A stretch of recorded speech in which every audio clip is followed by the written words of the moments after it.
ఓం నమో నారాయణాయ. అందరికీ నమస్కారం అండి. మనము ఈ తొలి ఏకాదశి అయిపోయిందండి. ఆషాఢ మాసంలో శుక్లపక్షంలో వచ్చే పౌర్ణమిని వ్యాస పౌర్ణమి అంటాము.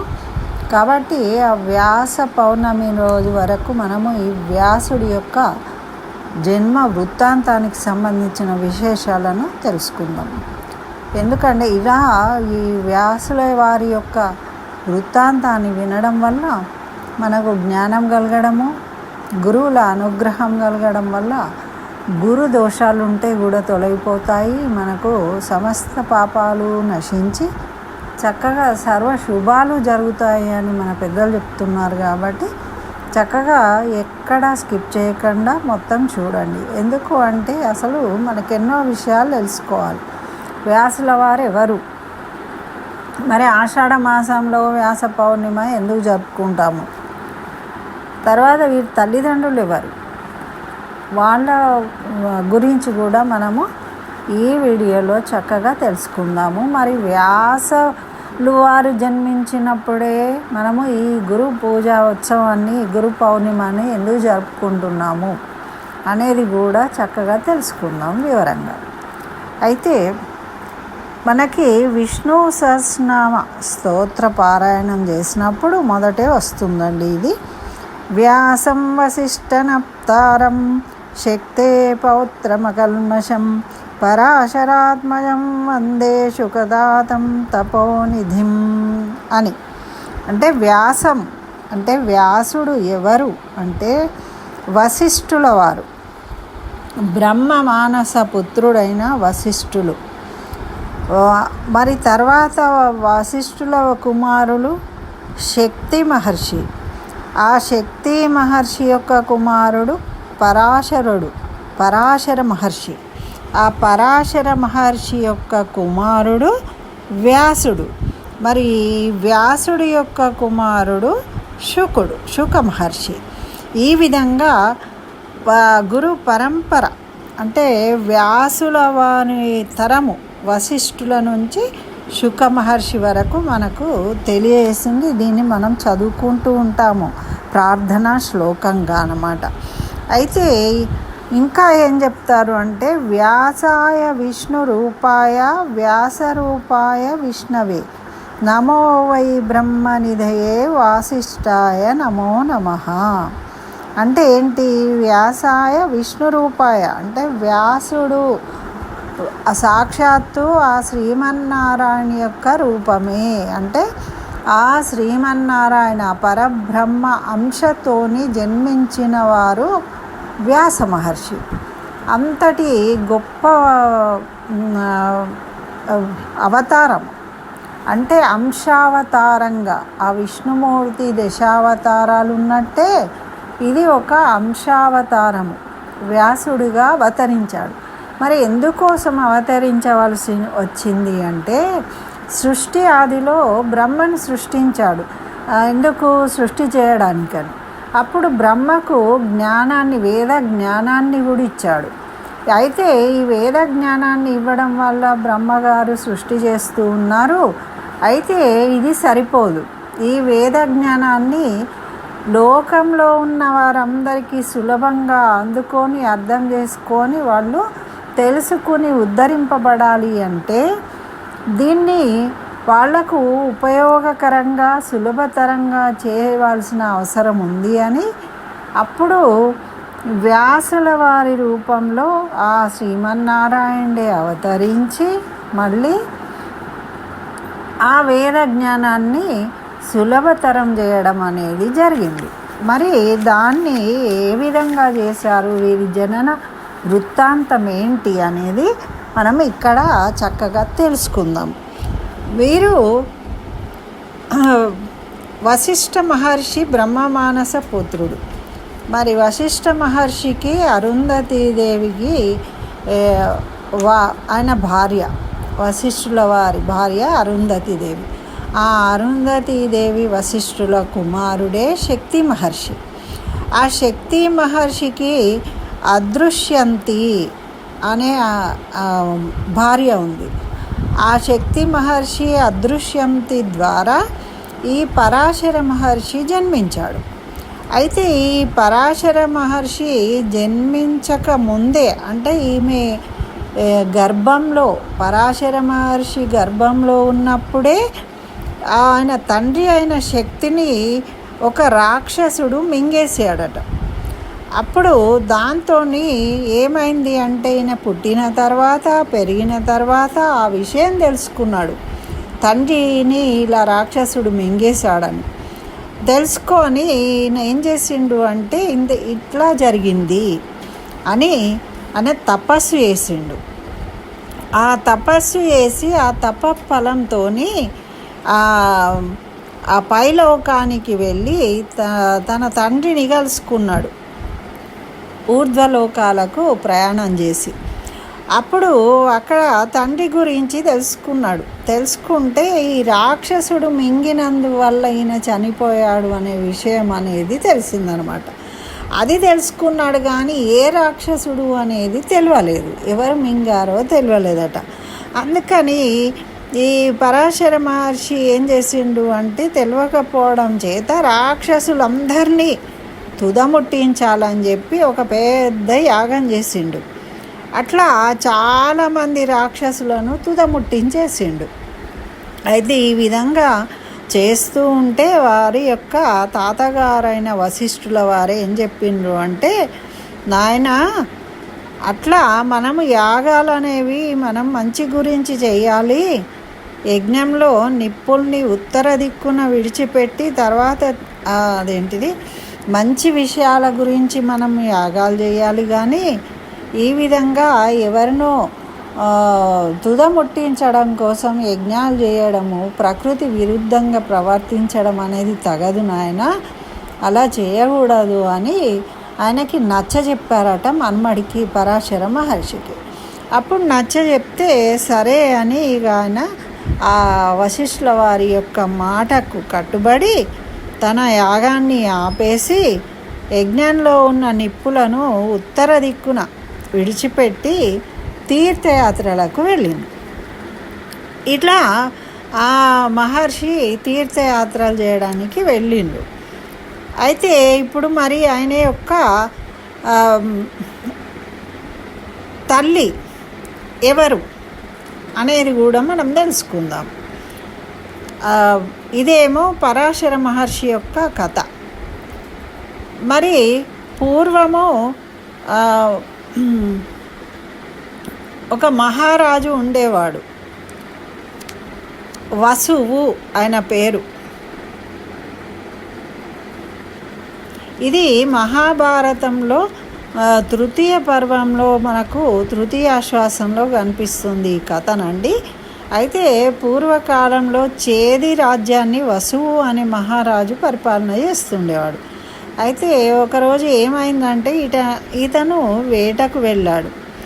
ఆ అడవిలో మునులేమో తపస్సు చేయడం చూసి తను కూడా తపస్సు చేయాలనే కోరిక కలిగి తపస్సు చేసుకుంటూ కూర్చున్నాడట ఈ వసువు కూడా. అయితే ఇట్లా ఆరంభించేసరికి అప్పుడు ఇంద్రుడు అది గ్రహించి నీ వర్ణాశ్రమ ధర్మము పరిపాలన మరి కానీ నువ్వు తపస్సు కూడా చేస్తున్నావు కాబట్టి నేను మెచ్చుకుంటున్నాను. నీవు నాతో స్నేహం చేసి నా వద్దకు వస్తూ పోతూ ఉండు, రాజ్యపాలన నువ్వు చేస్తూ ఉండు అని ఆయనతోని స్నేహం చేశాడట వసువుతోని ఇంద్రుడు. అతనికి దివ్యత్వాన్ని మణి సువర్ణమయమైన దివ్య విమానాన్ని బహుమతిగా ఇచ్చాడట ఇంద్రుడు, అంటే వాళ్ళ స్నేహానికి గుర్తుగా. అట్లా ఎటువంటి ఆయుధాలు తాకలేని పద్మాలు, అంటే ఎప్పుడు వాడిపోకుండా వికసించే ఉండే పద్మాలను కూడా ఇచ్చాడట. ఇంద్రమాల అనే పద్మమాలను ఆయన కోసం ఇచ్చిండట. అంటే అది తాకడం వల్లనే దుష్టులు శిక్షించబడతారు. మరి అట్లా దుష్ట శిక్షణకు శిష్ట రక్షణకు సమర్థమైన వేణు యష్టిని అనే ఒక ఆయుధాన్ని కూడా ఇచ్చిండట. అంటే నువ్వు సమర్థవంతంగా పరిపాలించు, మనం స్నేహంగా ఉందాము, నీకు అవసరం ఉన్నప్పుడు నువ్వు కూడా ఇంద్రలోకానికి రావచ్చు పోవచ్చు అని వరం ఇచ్చిండట ఇంద్రుడు.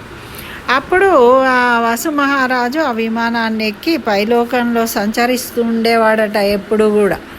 అందుకే ఆయనకు ఉపరిచరుడు అంటే పైన పైన తిరిగేవాడు కదా, ఉపరం అంటే పైన, కాబట్టి ఆయనకు ఉపరిచర మనువు అని పేరు వచ్చిందట. ఇట్లా వసువు నివసిస్తున్న నగరానికి మరి ఈ విధంగా అయినా చక్కగా ఉన్నప్పుడు ఈ నగరానికి పక్కన శుక్తిమతి అని ఒక నది ప్రవహిస్తూ ఉందట. ఆ పక్కనే కోలాహలుడు అనే ఒక పర్వతం ఉందట. అయితే ఈ కోలాహలుడు అనే పర్వతం ఏం చేసిందంటే శుక్తిమతి మీద మోజుపడి ఆ నదిని ప్రవహించకుండా అడ్డుకున్నదట, అడ్డం వచ్చిందట. అప్పుడు ఆ శుక్తిమతి వసువును ప్రార్థించిందట. అప్పుడు ఆ ఉపరిచరుడు ఈ కోలాహలుడిని తన కాలుతోని పక్కకు నెట్టేసిండట. ఆ విధంగా శుక్తిమతికి సహాయం చేసిండనమాట.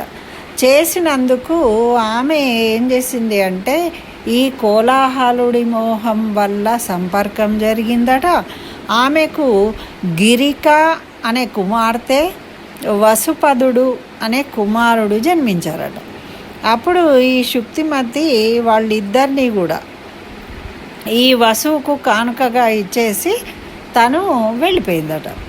అట్లా వెళ్ళిపోతే అప్పుడు ఈ వసువు ఆ గిరికనేమో వివాహం చేసుకున్నాడు. ఆ వసుపదుడు ఉన్నాడు కదా, ఆయననేమో సైన్యాధిపతిగా నియమించుకున్నాడట. ఆ విధంగా వాళ్ళు అక్కడ ఉంటూ ఉన్నారు. అయితే ఇట్లా వాళ్ళు చక్కగా కాలం గడుపుతూ ఉంటే ఒకరోజు వసువుకు వేటకు వెళ్ళాలనిపించిందట. వేటకు వెళ్ళాడు.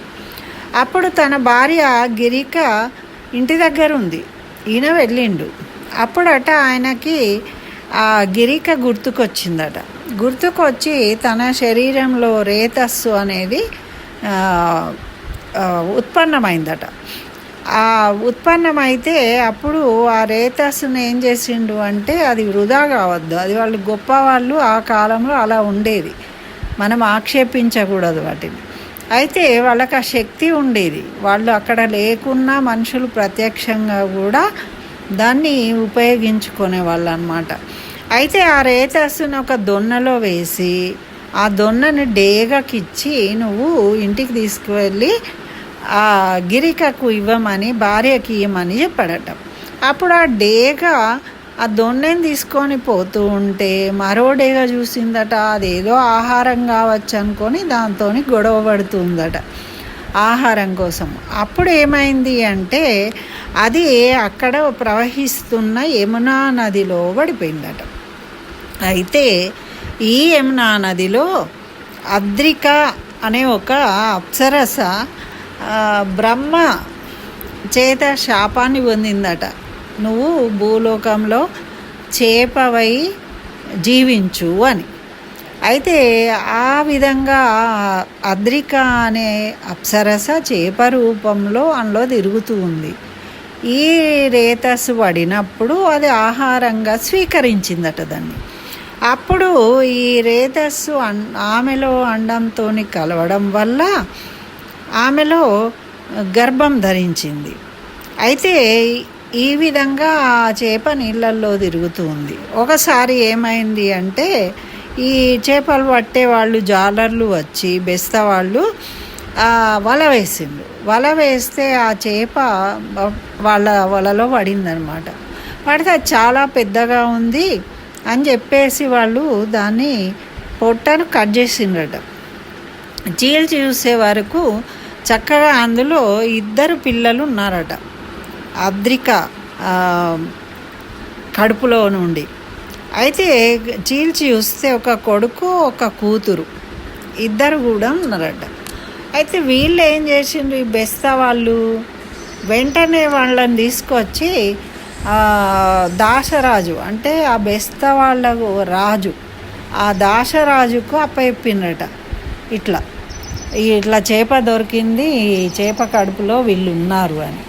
అయితే ఆయన రాజు సరే అని వాళ్ళని స్వీకరించిండు. ఈ పొట్ట చీలిపోయిన మత్స్యరూపము అద్రిక శాప విముక్తి అయిపోయి, అంటే ఆమెకు బ్రహ్మ శాపం ఇచ్చినప్పుడు ఆ శాప విముక్తి ఏంటిది అంటే, నీ కడుపులో నరులు జన్మించినప్పుడు నీకు ఆ శాపం తొలుగుతుంది అని. ఆ విధంగా ఈ అద్రిక అనే అప్సరసకు శాపం విముక్తి అయిపోయి ఆమె దివ్యత్వాన్ని పొంది తిరిగి ఊర్ధ్వలోకాలకు వెళ్ళిపోయింది. అయితే ఇప్పుడు ఆ పిల్లలను దాశరాజుకు అప్పచెప్పిండు. అయితే ఆ మగబిడ్డ పెద్దవాడయ్యేమో ఆ రాజ్యానికి రాజైండు.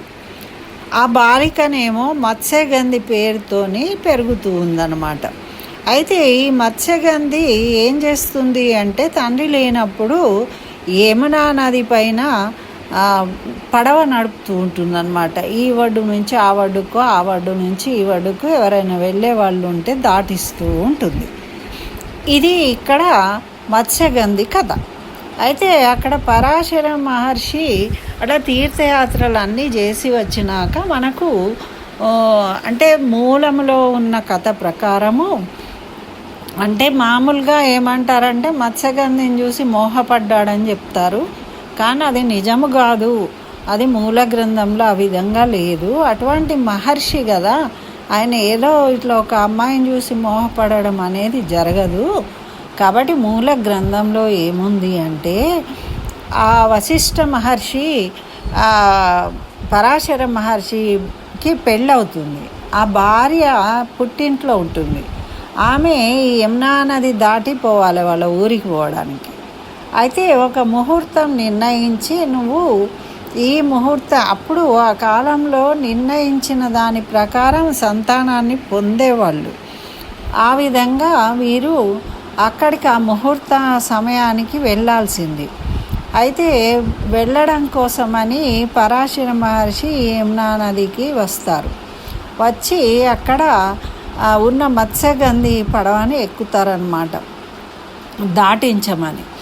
ఎక్కినప్పుడు ఏమవుతుంది అంటే, విపరీతమైన వర్షం పడుతూ వరదలు వస్తూ ఉంటాయి. వీళ్ళు పోలేకపోతారట. మరి సమయం మించిపోతుంది. ముహూర్తం అనేది ఒక గొప్ప ముహూర్తం కదా, మహర్షి వశిష్ఠుల వారు నిర్ణయించింది. అంటే ఒక గొప్ప వ్యక్తికి జననం ఇవ్వబోతూ ఉన్నారు. ఆ సమయాన్ని మనము తప్పకుండా పాటించాలి. అప్పుడు ఈ పరాశర మహర్షి ఏమంటారంటే, ఈ మత్స్యగంధిని కోరుకుంటారనమాట. చూసి నిన్ను నేను మోహించాను అని అడుగుతారు. అడిగితే అప్పుడు మత్స్యగంధి ఏమంటుందంటే, తన శరీరం అంతా చేపల వాసన ఉంటుంది అంటుంది. అంటే ఆమెకి యోజనం వరకు మంచి గంధం వాసన వచ్చే విధంగా నేను వరమిస్తున్నాను అంటే, అప్పుడు ఆమె చేపల కంపు వాసన పోయి మంచి సుగంధం వాసన వస్తూ ఉంటుంది. అప్పుడు ఆమె మత్స్యగంధి అనే పేరు పోయి ఆమెకి యోజన గంధి అయిందనమాట. మరి ఇంకా ఏమంటుంది అంటే, నాకు ఇంకా పెళ్ళి కాలేదు, మరి మీరు ఈ విధంగా అడగడము న్యాయం కాదేమో అంటే, అప్పుడు ఈయన చెప్తాడనమాట, ఆ కన్యాత్వం చెడితే తన తండ్రికి నేను ఏ విధంగా నా మొహం చూపిస్తాను అంటుంది. అంటే అప్పుడు పరాశర మహర్షి ఏమంటాడు అంటే, వసువీర్యానికి నువ్వు అద్రిక అనే అప్సరకు జన్మించావు అని ఆమె యొక్క జన్మ వృత్తాంతాన్ని చెప్తాడు. చెప్పిన తర్వాత ఈమె యోజన గంధిగా మార్చిన తర్వాత, నువ్వేమి సంకోచించే అవసరం లేదు, నీకు కన్యాత్వం జడకుండా ఉండే వరాన్ని కూడా నేను ఇస్తాను అని వరం ఇస్తాడనమాట. అప్పుడు మరి పగటిపూట రతి సల్పడం అనే విషయము ఆమె సంకోచిస్తూ ఉంటుంది. అప్పుడు ఈయన ఏం చేస్తాడు అంటే, సూర్యుడికి మబ్బులను అడ్డం పెట్టేసి చీకటిని ఏర్పరుస్తాడు. ఆ విధంగా ఈ వీరి యొక్క రతి వల్ల ఒక తేజోవంతుడైన శిశువు జన్మించాడనమాట. ఆ శిశువు పుట్టిన వెంటనే తల్లిదండ్రికి నమస్కరించి ఆయన తపస్సు చేసుకోవడానికి వెళ్తాడు. అంటే ఆ రోజుల్లో ఎట్లా ఉండేది, ఆ, పుట్టిన వెంటనే వాళ్ళు శక్తివంతులు కాబట్టి వెంటనే వాళ్ళ దారిన వాళ్ళు వెళ్ళిపోతూ ఉండేవాళ్ళు. ఈ విధంగా చిన్నపిల్లలుగా ఉండడము, పెరగడము ఇవన్నీ జరిగేవి కాదన్నమాట. అట్లా వ్యాస మహర్షి పుట్టిన వెంటనే తన తల్లిదండ్రులకు నమస్కరించి తపస్సు చేసుకోవడానికి వెళ్తున్నాను అని చెప్తాడు. అప్పుడు అంత మాత్రం చేతనే ఈ యోజన గంధి ఏమంటుందంటే బాధపడుతుంది, ఇప్పుడే పుట్టావు కదా, ఇప్పుడే వెళ్ళిపోతున్నావు అని. అంటే అమ్మ, నువ్వు ఎప్పుడు తలుచుకుంటే అప్పుడు నేను నీకు ప్రత్యక్షం అవుతాను అని వరం ఇస్తాడనమాట. ఆ వరం ఇచ్చి వెళ్తాడు. వెళ్ళిన తర్వాత ఈయన తపస్సు చేసుకోవడానికి వెళ్ళినది ఎక్కడ అంటే కృష్ణ ద్వైపాయనుడు, అంటే 2 పాయల మధ్యలో కూర్చొని, కృష్ణా నది మధ్యలో 2 పాయల మధ్యలో కూర్చొని ఈయన అక్కడ తపస్సు చేశాడు. ఆ తపస్సు చేయడం వల్ల కృష్ణ ద్వైపాయనుడు అనే పేరు కలిగిందనమాట. అయితే ఈ విధంగా వ్యాస మహర్షి జననము అనేది జరిగింది. మరి సాక్షాత్తు శ్రీమన్నారాయణ అంశతో జన్మించినప్పుడు వాళ్ళ తల్లిదండ్రులు కూడా ఎంతో యోగ్యత ఉండాలి కదా. అట్లా ఆమెనే ఈ యోజన గంధి తర్వాత సత్యవతిగా పేరుగాంచిందనమాట. అయితే ఈ విధంగా వ్యాసుల వారు జన్మించడం జరిగింది ఆ యోజన గంధికి పరాశర మహర్షి వల్ల. అయితే వీరు వెంటనే తపస్సు వేసుకోవడానికి వెళ్ళిపోవడం అనేది ఆ కాలంలో అలా ఉండేది కాబట్టి వీరు కూడా వెళ్ళిండు. అట్లా మరి వ్యాసుడు వేదాలను విభజించాడు.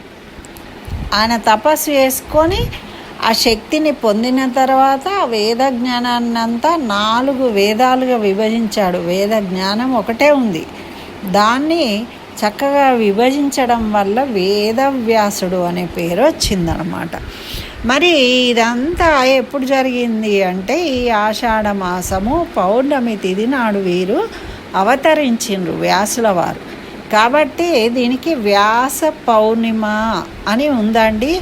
కేవలం ఇది వ్యాసుల వారు అవతరించిన, అంటే వ్యాసుల వారు ఈ వ్యాసుడు అనే నామాన్ని పొంది వేదాలను విభజించారు.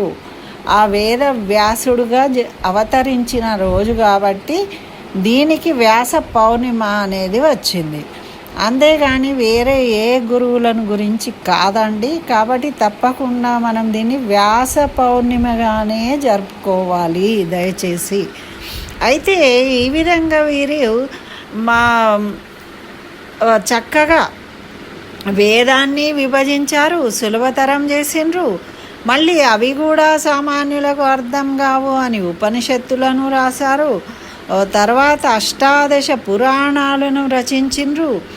మరి ఆ 7 చిరంజీవులలో ఒకరిగా నిలిచిండ్రు. ఆయన ఎప్పుడూ చిరంజీవిగా ఉంటాడు వ్యాస మహర్షి. అయితే ఈ విధంగా ఎంత వాంగ్మయాన్ని మనకు అందించారు భాగవతము. అయితే ఈ భారతాన్ని పురాణాలు, ఉపపురాణాలు, ఉపనిషత్తులు ఇన్ని రచించిన తర్వాత కూడా వీరికి ఇంకా బాధగా ఉండేదట, ఇంకా ఏదో తెలియజేయాలి అని. అట్లా ఉన్నప్పుడు ఒకరోజు యమునా నది తీరంలో కూర్చొని వీరు చింతాక్రాంతులై ఉన్నప్పుడు నారద మహర్షి వచ్చారు. అయితే ఏమైంది, పరాశర వ్యాసుల వారిని అడిగారట, ఏమైంది నువ్వు ఇంత చింతాక్రాంతుడవై ఉన్నావు అని అడిగితే అప్పుడు ఏమన్నారంటే, నేను ఎన్ని రాసినా ఎన్ని చేసినా కూడా నాకు ఇంకా ఏదో అసంతృప్తి ఉన్నది, నేను దాన్ని భరించలేకపోతున్నాను, అది ఎందుకు ఉంది అనేది నాకు అర్థం కావడం లేదు, దయచేసి మహర్షి నాకు తెలియజేయండి అని అన్నారట. అప్పుడు నారదుల వారు ఏం చెప్పారు అంటే, అవును, నువ్వు ఇప్పటిదాకా ఎన్నో రాసినావు, ఎంతో వాంగ్మయాన్ని ఇచ్చినవు, కానీ అన్నిట్లో కూడా నువ్వు ఆ శ్రీమన్నారాయణ్ణి, కేవలం శ్రీమన్నారాయణ్ణి గురించి రాయలేదు. ఆయన లీలల గురించి నువ్వు రాయలేదు. అందరి గురించి రాస్తూ శ్రీమన్నారాయణుని గురించి రాసినావు, కానీ కేవలం శ్రీమన్నారాయణుని గురించి నువ్వు భక్తితోని ఏది కూడా రాయలేదు. అందుకే నీకు ఆ అసంతృప్తి అనేది ఉన్నది అని తెలియజేసిందట. అప్పుడు అది మరి దానివల్లనే వీరు కేవలము ఆ శ్రీమన్నారాయణ యొక్క లీలలను, అవతారాలను తెలియజేస్తూ భాగవతాన్ని రచించిందట. ఆ భాగవతాన్ని ఆ రోజు ఆ విధంగా వారు అనుకొని ఉండకపోతే మనం ఈరోజు ఆ భాగవతాన్ని విని ఆనందించలేకపోయేవాళ్ళం.